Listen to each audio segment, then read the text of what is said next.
यहाँ पर हमको सबसे पहले हम इसका वो जान लेते हैं सार, यानी कि इसमें पाठ में है क्या। तो इसमें श्री कृष्ण के बारे में है, और उसके और गोपियाँ हैं उनकी, और एक उद्धव है। 3 कैरेक्टर हैं इसमें। श्री कृष्ण हैं, और गोपियाँ हैं, और उद्धव है।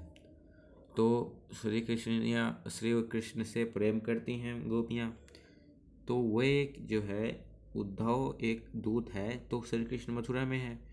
तो श्री कृष्ण उद्धव को गोपियों के पास भेजते हैं कि ये जो मेरे याद में खोई रहती है ना, इन्हें शांत करके आओ जाके। ये बहुत जो है प्रेम करती है मुझसे, तो ये बहुत दिक्कत में होंगी, तो जाओ इन्हें शांत करके आओ। तो भाई जाते हैं उद्धव। अब जब उद्धव जाते हैं, गीत कह रहा हूँ, उपदेश सुनाते हैं अपना, तो ये उन पर भारी पड़ जाता है। गोपियाँ उन्हें उल्टा ही सुनाई देती हैं, है ना। तो क्या सुनाती हैं, क्या कहती हैं, वही हमें इसमें पढ़ना है। तो सूरदास द्वारा रचित इन पदों से श्री कृष्ण के प्रति गोपियों का गहन प्रेम व्यक्त हुआ है। सही बात है, बिल्कुल। श्री कृष्ण के मथुरा जाने पर गोपियां अत्यंत व्याकुल हो उठती हैं। वे श्री कृष्ण के मित्र उद्धव को भी उलाहना देती हैं। ये उलाहना मतलब डांट देती हैं, और कभी उस पर ताना कसती हैं, ताना मारती हैं उसे। वे उद्धव से कहती हैं कि तुम बहुत भाग्यशाली हो कि तुम किसी से प्रेम के चक्कर में नहीं पड़े हो। अब गोपियाँ तो श्री कृष्ण के प्रेम के चक्कर में पड़ी हैं, लेकिन उद्धव से कहती हैं कि तुम प्रेम के चक्कर में नहीं पड़े हो, तुम बहुत भाग्यशाली हो। जैसे हम हैं, हम सिंगल हैं, तो हम प्रेम के चक्कर में नहीं पड़े हैं, तो हमारे पास इतनी झंझट नहीं है खिलाने पिलाने का, घुमाने का। उसी प्रकार वो गोपियाँ कह रही उद्धव को, तुमने श्री कृष्ण के साथ रहते हुए भी उनसे प्रेम नहीं किया। भाई भगवान इतने सुंदर हैं, फिर भी तुम्हें उनसे प्रेम नहीं हुआ, है ना। फिर भी तुम उनके लिए, तुम्हारा मंत्र मुग्ध नहीं है। हम ही ऐसी मूर्ख हैं कि श्री कृष्ण के प्रेम में चिपटी हुई हैं चींटियां जैसे गुड़ से चिपक जाती हैं। वाह वाह वाह, क्या बात कही। कि हम तो पागल है ना, जैसे हमसे प्रेम कर रहे हैं उनसे। कैसे प्रेम कर रहे, जैसे चींटियां गुड़ से प्रेम करती हैं, चींटियां गुड़ से चिपक जाती हैं। ठीक है, आगे बढ़ते हैं। दूसरे पद में गोपियां उद्धव को उलाहना देते हुए कहती हैं कि अब हमारे मन की आशा मन में रह गई। हम तो आस लगा के रखे थे कि श्री कृष्ण आएंगे, लेकिन अब तो वो नहीं आएंगे, और हमारी मन की आशा मन में रह गई। जिस श्री कृष्ण के लौट आने की आशा हमारे मन में बनी हुई थी, वह तुम्हारी योग साधना के संदेश को सुनकर समाप्त हुई है। तो ये होता है कुछ ऐसा कि श्री कृष्ण के लौट आने की आशा थी उन्हें, गोपियों को, लेकिन जब उद्धव ने उन्हें योग साधना का संदेश सुनाया, तो वो भी समाप्त हो गई। अब उनके अंदर कोई वो नहीं है धैर्य कि वो अब आएंगे भी। अब हम श्री कृष्ण के वियोग में किसी भी प्रकार का धैर्य नहीं रख सकती, क्योंकि अब धैर्य का कोई आधार नहीं है। ठीक है, इसमें 2 चीज़ें मिसिंग हैं। इतना तो है ये, इसमें ये मिसिंग है कि जो गोपियां हैं वो उद्धव की तुलना 2 चीज़ों से करती हैं। पहली चीज़ से करती हैं कमल की पत्ती। वह कहती हैं कि तुम उस कमल की पत्ती के समान हो, जो कि तालाब में, नदी में, कीचड़ में रहते हुए भी पानी से अलग हो, जल का कोई प्रभाव नहीं पड़ता है। आगे बढ़ते हैं।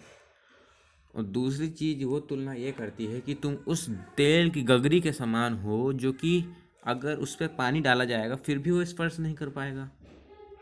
तो ये 2 चीज़ों से तुलना करती है, जो कि इसमें नहीं है। वो मैंने आपको अलग से बता दिया। और एक ये गुड़ की चींटी वाला है। आगे बढ़ते हैं। तीसरे पद में गोपियाँ श्री कृष्ण को अपने जीवन का आधार बताती हैं। जिस जिस प्रकार हारिल पक्षी अपने मुख में पकड़े हुए तिनकों को अपने जीवन का आधार मानता है, उसी प्रकार वे दिन रात श्री कृष्ण के नाम को रटती रहती। अब ये जो है हारिल पक्षी, ये एक पक्षी होता है जो कि हमेशा पेड़ की लकड़ी को हमेशा पकड़े रहता है, तो वो उससे अपनी तुलना करती हैं कि हम भी उसी प्रकार हैं जो कि श्री कृष्ण के प्रेम को या श्री कृष्ण को पकड़े हुए हैं। योग का नाम तो उन्हें कड़वी कड़वी कड़वी ककड़ी के समान लगता है ना, कि जो तुम ये योग का संदेश लेके आए हो हमारे लिए कि योग करो, अब श्री कृष्ण से प्रेम करने की जरूरत नहीं है, ये हमें बहुत बुरा लग रहा है, कड़वी ककड़ी के समान है। योग साधना तो उनके लिए है जो श्री कृष्ण से प्रेम नहीं करते, जैसे कि तुम। ये यार एक मिनट एक मिनट एक मिनट एक मिनट एक मिनट एक मिनट थोड़ा सा एक, हाँ कहाँ थे हम। तो उनके लिए है जो श्री कृष्ण से प्रेम नहीं करते हैं, वो उनके लिए है। अब कहाँ था, एक मिनट में, हाँ, चतुर्थ पद में गोपियाँ श्री कृष्ण पर करारा व्यंग करती हुई कहती हैं कि वह तो राजनीति खेल चुका है। अब वो श्री कृष्ण को डांटती है कि ये बंदा हमारे प्रेम को भुला करके, हमें भुला करके, जैसे हम तो इसके लिए कुछ है ही नहीं, राजनीति खेल रहा है, ये राज कर रहा है वहाँ पर। वह जन्म से ही चालाक था और अब तो राजनीति के पेंच भी जान गया है कि पहले तो वो चालाक था, अभी एक तो ये राजनीति में चला गया है, अब तो हमें घंटा भाव नहीं देगा। पहले राजनीति की जनता की भलाई के लिए आगे आगे फिरते थे, लेकिन अब वे प्रजा के प्रति अन्याय करते हैं। वो कहती हैं कि श्री कृष्ण का काम तो ये है कि हमारी जनता की भलाई करें, यानी हमारी भलाई करें, हमारे प्रेम को समझें, लेकिन हमारे साथ अन्याय कर रहे हैं, हमारे ऊपर ध्यान ही नहीं दे रहे हैं। ऐसे ही श्री कृष्ण में योग साधना करने के लिए कहकर हमारे प्रति अन्याय ही तो कर रहे हैं। श्री कृष्ण का व्यवहार अच्छा नहीं है, बस इतना ही है, इसमें ज़्यादा कुछ नहीं है।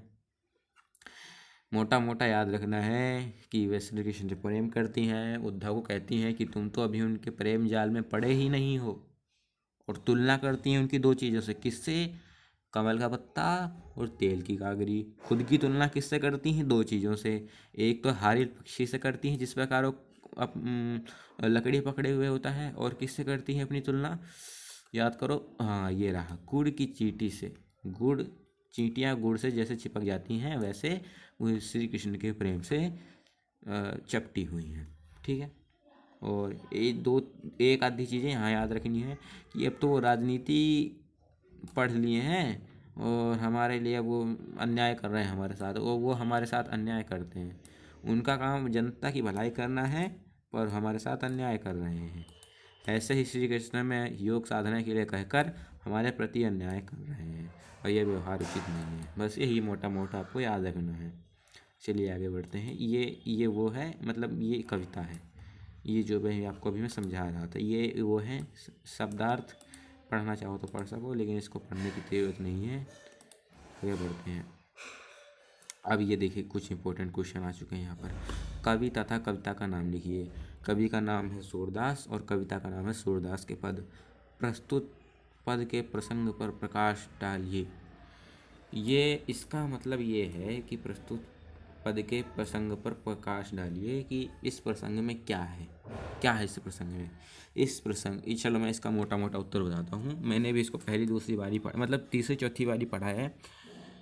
तो इस प्रसंग के अंतर्गत श्री कृष्ण के प्रति गोपियों का अटूट प्रेम व्यक्त हुआ है। वाह वाह वाह वाह। और क्या है, तो उद्धव गोपियों के पास योग का संदेश लेकर आते हैं, परंतु गोपियों को वह एक कड़वी ककड़ी के समान लगता है, एवं वह उद्धव को ही खरी खोटियाँ सुना देती हैं।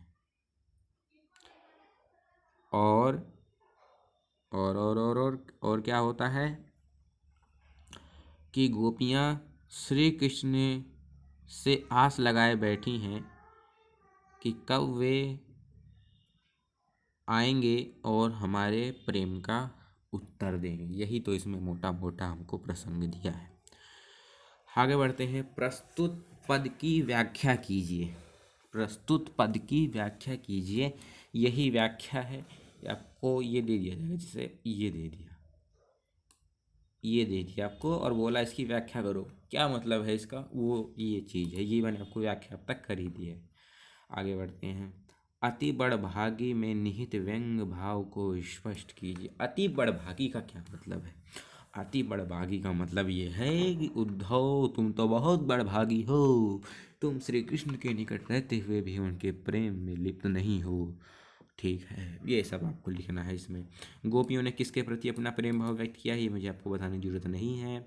स्नेह तगा में अपर रहना सौभाग्य है या दुर्भाग्य, स्पष्ट कीजिए। इसका मतलब ये है, ये आपको यहाँ पे दी जाएगा। एक मिनट। अपरस रहत स्नेह लगाते नाहिन मन अनुरागी। इसका मतलब ये है कि तुम उनके पास रहते हुए भी उनके प्रेम में लिप्त नहीं हो, तुम्हारा मन मुग्ध नहीं है। ये एक तरीके से सौभाग्य ही है, क्योंकि वो उनके प्रेम के जंजाल में नहीं फंसा है। अच्छा ही तो है भाई, हम बहुत सौभाग्यशाली हैं कि हम किसी के प्रेम में नहीं पड़े हैं।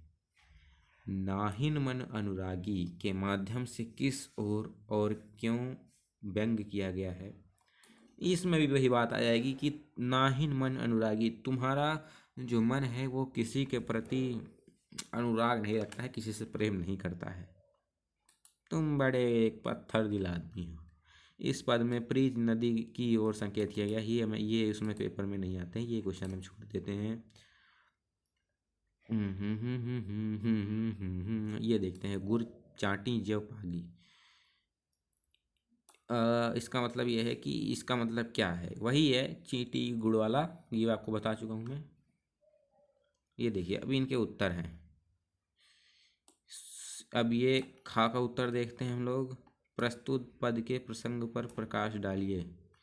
प्रस्तुत पद हमारी पाठ्य पुस्तिका चित्रिक भाग 2 से लिया गया है। सूरदास द्वारा रचित इस पद में उस समय का उल्लेख किया गया है जब श्री कृष्ण मथुरा जाकर वहाँ के राजा बन जाते हैं और वो मैं आपको बता दिया था। ये मैं वही है कि श्री कृष्ण का योग मार्ग अपनाने का संदेश सुनकर गोपियाँ बेचैन हो जाती हैं, उनका प्रेम आहत हो उठता है और वे उद्धव की बात सुनकर उस पर व्यंग्य करती हुई ये शब्द कहती हैं। ये मैं आपको बता चुका हूँ, ये आप आसानी से कर लोगे। पद की व्याख्या करें, ये मैं आपको बता चुका हूँ, ये मैं इसमें टाइम वेस्ट नहीं करूँगा। गोपियों के द्वारा प्रयुक्त अति बड़भागी शब्द भीतर व्यंग समेटे हुए मजाक भाषण उद्धव को भाग्यशाली मानती हैं क्योंकि वह श्री कृष्ण के प्रेम से, ये भी मैं आपको बता चुका हूँ। गोपियों ने श्री कृष्ण के प्रति अपना प्रेम व्यक्त किया है, उनके प्रेम की अत्यंतता स्नेह के धागे। ये कुछ क्वेश्चन आंसर है, ये आप पढ़ सकते हैं। इसमें अब क्या ही बताऊँ मैं आपको, ये बहुत सारे क्वेश्चन हैं। ये मेरे हिसाब से इतना नहीं आते, आपको इतना पढ़ने जितनी है। जो इम्पोर्टेंट क्वेश्चन है मैं आपको वो दिखाता हूँ। जो इम्पोर्टेंट क्वेश्चन है मैं आपको वो दिखाता हूँ। एक मिनट।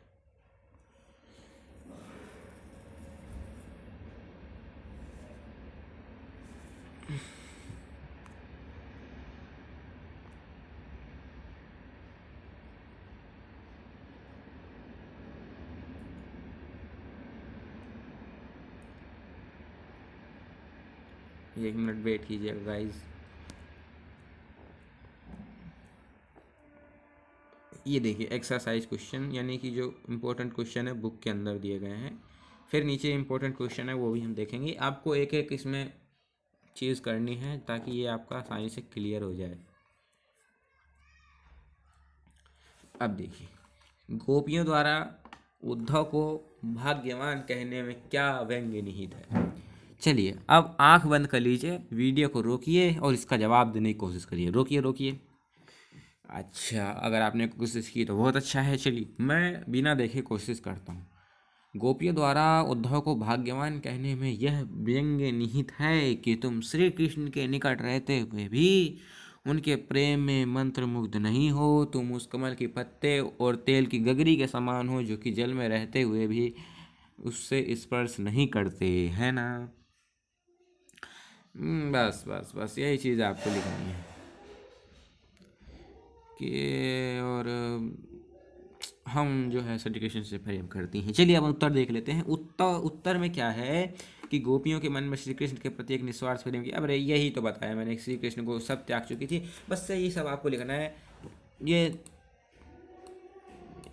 यही सब आपको लिखना है। उनकी प्रेम निष्ठा के सामने निर्गुण ईश्वर का उपासक उद्धव भी परास्त हो गए। बस यही चीज़ आपको लिखनी है, इसमें कुछ नहीं है। गोपियों के कहने का अभिप्राय यह है कि बस चलो उद्धव के व्यवहार की तुलना किससे की गई है। ये आपको वही दो तुलना है, एक तो वो कमल के पत्ते वाली और एक वो घड़े वाली, कि उद्धव के व्यवहार की तुलना निम्न दो चीज़ों से की गई है। फिर आप लिखेंगे नंबर 1, पहला, उद्धव की तुलना उस तेल की गगरी से की गई है जो कि जल में रहते हुए भी जल का प्रभाव उस पर नहीं पड़ता है। दूसरा, उद्धव की तुलना कमल की उस पत्ती से की गई है जो कि जल में रहते हुए भी जल का प्रभाव उस पर नहीं पड़ता है। ये चीज़ें आपको लिखनी है।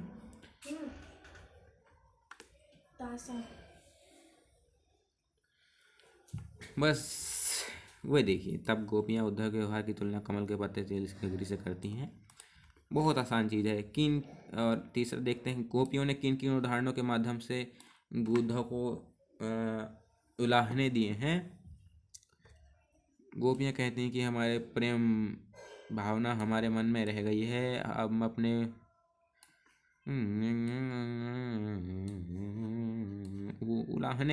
उलाहना मतलब किस तरीके से उनका मजाक उड़ाया है, किस तरीके से मजाक उड़ाया है, अभी अभी बताया हुआ रहा हूँ। उद्धव द्वारा दिए गए योग संदेश ने गोपियों की विरह निगनी में घी का काम कैसे किया। चलो इसका उत्तर बताने की कोशिश करते हैं, वीडियो पॉज करके उत्तर बताने की कोशिश करें। उद्धव द्वारा दिए गए संदेश ने गोपियों की विरहाग्नि में घी का काम इस प्रकार किया कि वे श्री कृष्ण से अत्यंत प्रेम करती थी एवं उनके प्राणों का आधार ही श्री कृष्ण थे। परंतु जब गोपियों को उद्धव ने योग का संदेश दिया तो उनकी आशा पूरी तरह से खत्म हो गई और वे बहुत दुखी हो गईं। उन्हें उद्धव का योग संदेश कड़वी ककड़ी के समान लग रहा था। बस यही बना कर आपको लिखना है कि आग में जलती रहीं, उन्हें लग रहा था कि एक दिन आएंगे, लेकिन संदेश लाया तो उनकी सहन शक्ति खराब हो गई और बस यही सब आपको लिखना है। घी का काम किया। मर्यादा न रही के माध्यम से कौन सी मर्यादा न रहने की बात की जा रही है। मर्यादा यानी वो कहती है कि श्री कृष्ण के अंदर तो कोई मर्यादा ही नहीं है, हम उनसे इतना प्रेम करती हैं पर उन्हें हमारी कोई वो ही नहीं है, इज्जत ही नहीं है। भाई राजा का काम होता है कि वे अपने जनता के दुख को निपटाए, परंतु श्री कृष्ण तो हमें ही तंग करे जा रहे हैं। यही सब आपको अपने शब्दों में लिख देना है। ये देखिए इस क्या है कि दोनों अपने नियमों का पालन करें, लेकिन कृष्ण ने प्रेम के बदले योग का संदेश भेज दिया जो कि उनकी चाल थी और मर्यादा का उल्लंघन कहा है। ठीक है, श्री कृष्ण के प्रति अपने अनन्य प्रेम को गोपियों ने किस प्रकार अभिव्यक्त किया है। मैं आपको एक बार और बता देता हूँ। आपको जो है वीडियो को रोक करके इन सब के आंसर देने के ट्राई करने हैं, फिर आपको आंसर देखना है। ठीक है, आंसर मत देखना, मैं आपको पहले बता रहा हूँ। चैप्टर पढ़ने के बाद हमेशा खुद से आंसर देने का ट्राई करा कीजिए। श्री कृष्ण के प्रति अपने अनन्य प्रेम को गोपियों ने किस प्रकार अभिव्यक्त किया है। श्री कृष्ण के प्रति गोपियों ने अपने प्रेम को इस प्रकार व्यक्त किया है। वह उद्धव से कहती हैं कि हम उस चींटी के समान है जो कि गुड़ से लिपटी रहती हैं, और कैसे कैसे वे उनसे प्रेम करती हैं। वह उनके आने का इतने समय से इंतज़ार कर रही हैं, अत्यंत प्रेम करती हैं। बस यही चीज़। और वो हारिल वाला एग्जाम्पल भी देती हैं, है ना। ये देखिए हरिल वाला। गोपियों ने और आगे बढ़ते हैं। गोपियों ने उद्धव की शिक्षा को की कैसे लोगों को देने की बात करी। भाई क्या कहा था गोपियों ने उद्धव से कि तुम ये अपनी जो शिक्षा दे रहे हो किसे दो? तो गोपियों ने कहा था ये शिक्षा उसे मत दो हम जैसे को जो श्री कृष्ण से प्रेम करती हैं, ये शिक्षा जाके उसे दो जो श्री कृष्ण से प्रेम नहीं करता है ना। बस वही चीज़ आपको लिखनी है। इसलिए उनका में लिप्त है और निष्भाव भाव से प्रेम करती। ये देखिए ये लाइन बार बार रिपीट हो रही है हर क्वेश्चन में कि गोपियों के अनुसार उनका मन श्री कृष्ण के प्रेम भाव में लिप्त है, वे एक निष्ठ भाव से श्री कृष्ण से प्रेम करती। ये जो चीज़ है ना, ये तोड़ मरोड़ के हर एक आंसर में देखिए, हर एक आंसर में ये चीज़ आपको दिख जाएगी। गोपियों के श्री कृष्ण के प्रति सच्चा प्रेम था, उनके जीवन का आधार मानती थीं। कान्हा कान्हा जपती रहती थी, अनन्य प्रेम करती थी। इधर आपको दिखा देता हूँ, प्रेम की मर्यादा यही है। और ये तो आपको ये गोपियों की हमारी प्रेम भावना, वही प्रेम भावना प्रेम भावना प्रेम भावना प्रेम भावना। कान्हा कान्हा जपती थी, कान्हा कान्हा जपती थी, अपने प्राणों के समान प्रेम करती थी, बहुत प्रेम करती थी। बस यही चीज़ आपको लपेट लपेट के लिख देनी है ना। आगे बढ़ते हैं। प्रस्तुत पदों के आधार पर गोपियों का योग साधना के प्रति दृष्टिकोण स्पष्ट करें। भाई योग साधना से उन्हें तो सख्त नफरत थी। वो उद्धव को डांटते हुए कहती हैं कि ये योग साधना हमें मत सुनाओ, किसी और जाके सुनाओ, यहाँ बकवास ना कर। उद्धव को कहती हैं, उन्हें बहुत अच्छी बिल्कुल लग रही, कड़वी ककड़ी के समान लग रही है। आगे बढ़ते हैं। गोपियों के अनुसार राजा का धर्म क्या होना चाहिए? Most most most important question. गोपियों के अनुसार राजा का धर्म होना चाहिए कि वे है अपनी जनता की बातों को समझे एवं उनके जो कष्ट हैं उनको निवारण करे, है ना। गोपियों के अनुसार राजा का धर्म प्रजा की रक्षा कल्याण का होना चाहिए, कष्ट नहीं देना चाहिए। लेकिन उनके अनुसार श्री कृष्ण कैसे हैं? एक गंदे राजा हैं, वे उनका ध्यान नहीं रख रहे हैं, अन्याय कर रहे हैं, है ना। वही चीज़ मैं आपको लपेट के लिख देनी है। गोपियों को श्री कृष्ण में ऐसे कौन से परिवर्तन दिखाई दिए जिनके कारण वे अपना मन वापस पा लेने की बात कहती हैं? वह क्या कहती हैं? वह कहती, अरे यार एक मिनट यार, एक मिनट कि वह कहती हैं यार कि पहले तो श्री कृष्ण बहुत अच्छा था, इसीलिए हमने उससे प्रेम कर लिया। लेकिन अब क्या है कि वो हमारा याद ध्यान ही नहीं रखता है, हमसे बात ही नहीं करता है। अब अब वो राजा बन गया है ना, राजनीति पढ़ ली है उसने, अब उसको हमसे क्या लेना देना। तब सोच रही हैं प्रेम करके क्या करेंगे, तो वो अपना मन लेने का वापस कहती हैं। बस यही चीज़ आपको अच्छे शब्दों में लिख देनी है। आगे बढ़ते हैं। और देखिए ये वही चीज़ है, श्री कृष्ण बदल गए हैं, प्रजा की हित की बात नहीं कर रहे हैं, स्वार्थ की बात सोचते हैं और अपना मन वापस लेना चाहती हैं। श्री कृष्ण ने अपने वाक चातुर्य के आधार पर ज्ञानी उद्धव को परास्त कर दिया। उनके वाक चातुर्य की विशेषताएं लिखी। ये आपको थोड़ा बहुत रटना पड़ेगा, बाकी बना के भी लिख सकते हैं पर आप थोड़ा बहुत रटना पड़ेगा आपको। गोपियों ने अपने वाक चातुर्य यानी बोलने की कला, आपने भी देखा कि कैसे तारी उद्धव की, बेइज्जती कर डाली उद्धव की, वही बताना है कैसे बेइज्जती करी आपने। कि गोपियों ने सर्वप्रथम उन्हें भाग्यशाली कहा, कमल का पत्ता, तेल की मटकी कहा और फिर बेइज्जती कर डाली।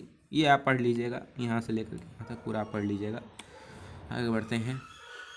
संकलित पदों को ध्यान में रखते हुए सूर के भ्रमर गीत की विशेषता। ये देखिए ये थोड़ा अलग से क्वेश्चन आ गया, ये आपको रटना पड़ेगा, यहाँ से लेकर के यहाँ तक आप इसको रट लीजिएगा। सूर के भ्रमर गीत की सबसे बड़ी प्रमुख विशेषता यह है कि ये गोपियों की इसमें ये आप देख लीजिए ब्रज भाषा का प्रयोग हुआ है। चलो मैं आपको कुछ बता ही देता हूँ। इसमें गोपियों की अभिव्यंजना हुई है, व्यंग्य, कटाक्ष, निराशा, प्रार्थना, पीड़ा, आस्था, अनेक भाव इसमें आपको जैसे आपको दिख रहे होंगे कि इसमें बहुत सारे भाव हैं। एक तो मजाक उड़ाना यानी व्यंग्य, कटाक्ष, निराशा है गोपियों के अंदर, प्रार्थना कर रही हैं वे कि आ जाओ, पीड़ा है उनके अंदर, आस्था यानी कि उनके अंदर आस्था बोले तो भक्ति है उनके अंदर, है ना। ब्रज भाषा का प्रयोग है ना। और क्या है, अनेक अलंकारों का प्रयोग किया है। अब मैं आपको कुछ चिकनी चपड़ी बताता हूँ। चिकनी चुपड़ी मतलब आपको कुछ मतलब ऐसे कैसे बताऊँ मैं आपको, अब उसको ही घुमा घुमा के लिख देना है कुछ भी, कि इसमें जो है बहुत अच्छी अच्छी बातें हमको बताई गई हैं, और क्या है कि इसमें जो है बहुत ही सुंदर भाषा का प्रयोग हुआ है कि जो पाठक को पढ़ने के बाद वो मंत्रमुग्ध हो जाए। आपको ऐसे ऐसे लिखना है। बस आगे बढ़ते हैं। चलिए, यहाँ पे ये वाला सेक्शन ख़त्म हो चुका है, आगे बढ़ते हैं हम। आगे हमने कर लिया, अब बढ़ते हैं इंपॉर्टेंट क्वेश्चन की तरफ। वैसे मुझे लगता है अब ज़्यादा कुछ करने की जरूरत नहीं है, बहुत पढ़ लिया हमने इसमें। इम्पोर्टेंट क्वेश्चन पढ़ लेते हैं हम लोग एक बार।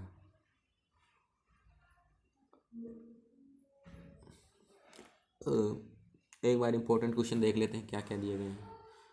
अरे ये तो वही है। अरे ये तो वही क्वेश्चन है, अभी अभी हमने इसको, अच्छा तेल की गागर, अरे ये तो वही है यार, इसमें ज़्यादा कुछ नहीं है। जागत सोबत स्वप्न दिवस निशी कान कान जकरी। अच्छा ये देखिए, जागत सोबत स्वप्न निवस निशी कान कान जकरी, इस पंक्ति द्वारा गोपियों को मन की स्थिति का वर्णन किया गया है। कैसे किया गया है, यानी इसको पढ़ के ही आप जान सकते हैं। जागत सोबत, जागते हुए सोते हुए, स्वप्न दिवस निशी, रात को, सॉरी दिवस यानी दिन को, रात को, कान्ह कान्ह जकरी, जागते सोते, दिन हो रात हो, स्वप्न में हो, कहीं भी हो, हम श्री कृष्ण का नाम जपते हैं। यही इसमें आपको बताया गया है। ये देखिए, जागत सोबत स्वप्न दिवस निशी कान्ह कान्ह जकरी, इस पंक्ति में सूरदास जी ने श्री कृष्ण के प्रेम में अनुरक्त गोपियों की मन की स्थिति का वर्णन किया है ना। वही आपको इसमें आपको लिखना है। श्री कृष्ण के बिना संसार सुना लगता है, ये आपको जरूरी नहीं है सेम टू सेम आपको ऐसा ही लिखना है, अपनी तरफ से बना के लिखो। गोपियों योग के संदेश को कैसे, ये हमने देख लिया था। उद्धव के व्यवहार की तुलना, ये भी हमने पढ़ लिया। सोनत जोगत लागत हैं, सुनत जोग लागत हैं, ऐसे ज्यों करुई ककरी, कि उनके जो जोग हैं, उद्धव ने जो उनके योग संदेश दे रहा है वह कड़वी ककड़ी के समान लग रहा है ना। इसमें क्या उन्होंने बताया है ये आप लिख दीजिएगा कि भाई उन्हें अच्छा नहीं लग रहा है, उन्हें योग नहीं चाहिए, उन्हें श्री कृष्ण से मिलन चाहिए। आगे बढ़ते हैं। गोपियों ने किन किन उदाहरणों के माध्यम से, अच्छा ये क्या उनको कहा है, बहुत चीज़ें कही हैं उन्हें।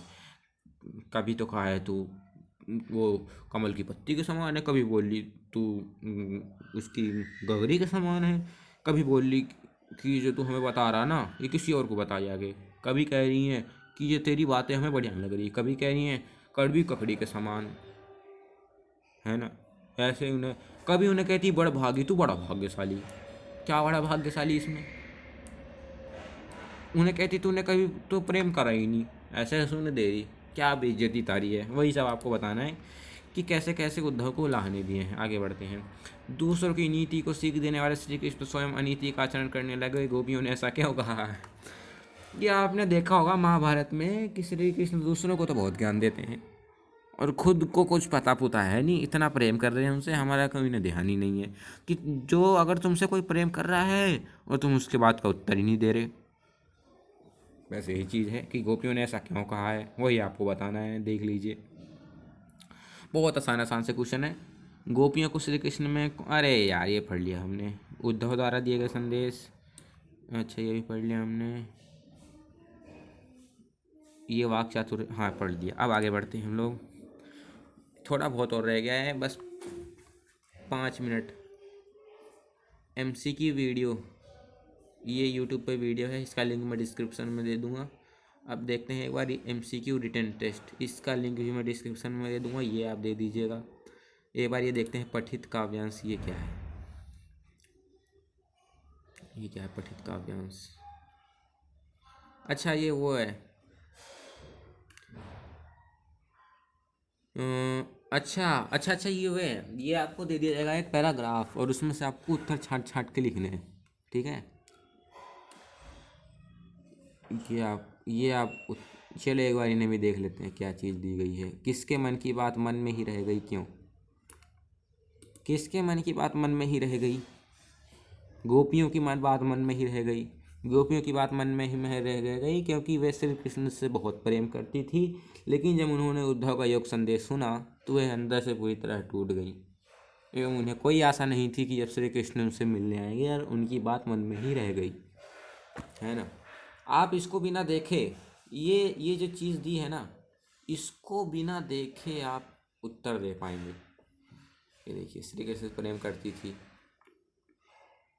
गोपियाँ क्या व्यथा सह रही थी और किसके बल पर सह रही थी। गोपियाँ जो हैं श्री कृष्ण के विरह की व्यथा सह सह रही थी, और वह इस बल पर सह रही थी कि एक दिन श्री कृष्ण आएंगे और उनसे मिलेंगे और उनकी पीड़ा को समझेंगे। यही चीज़ आपको लिख देनी है।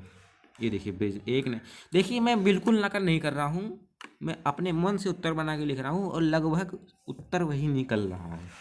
गोपियों की विरागनी और अधिक क्यों बढ़ गई कि जब उन्होंने उद्धव का योग संदेश सुना तो उन्हें बहुत गुस्सा आ गया और उनकी विरागनी बढ़ गई।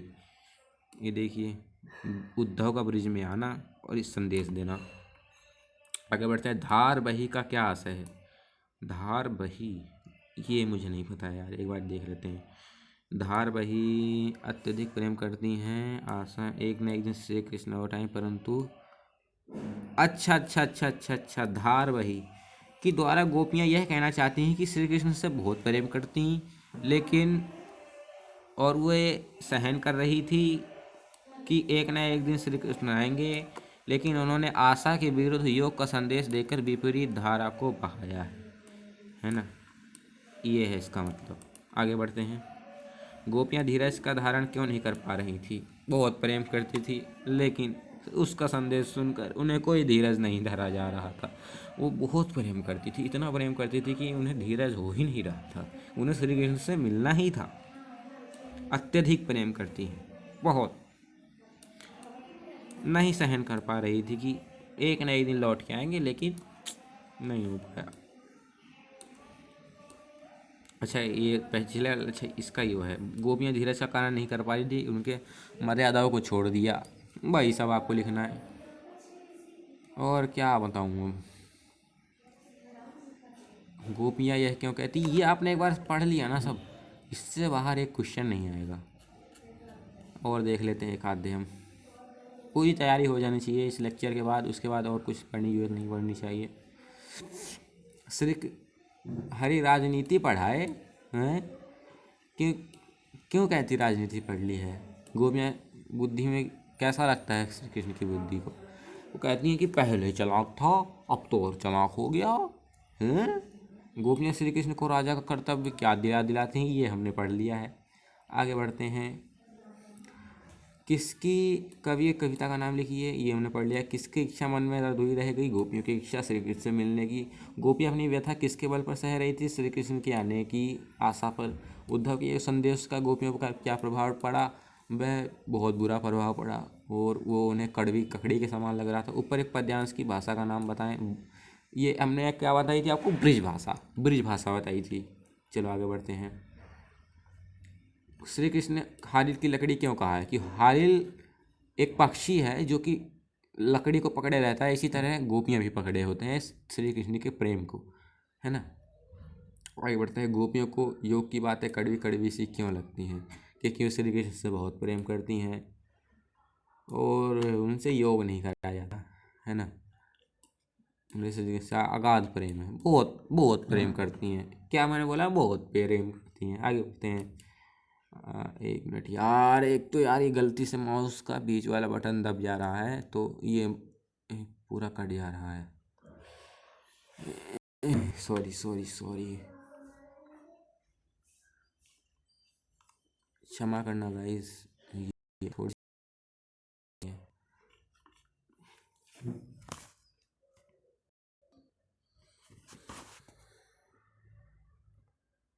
चलिए आगे बढ़ते हैं।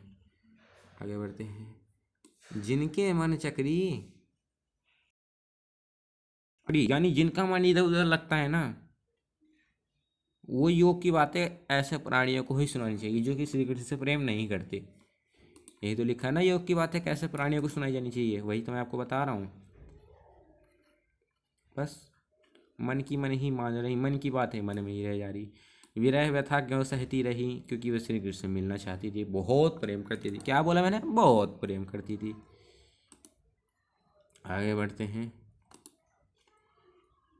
और कहाँ पे थे भाई हम? गोपियों के लिए धैर्य धारण करना क्यों कठिन हो गया है? बहुत प्रेम करती थी। बार बार एक ही क्वेश्चन रिपीट हो रहा है। तो इतना भाई हमने ये पढ़ लिया है।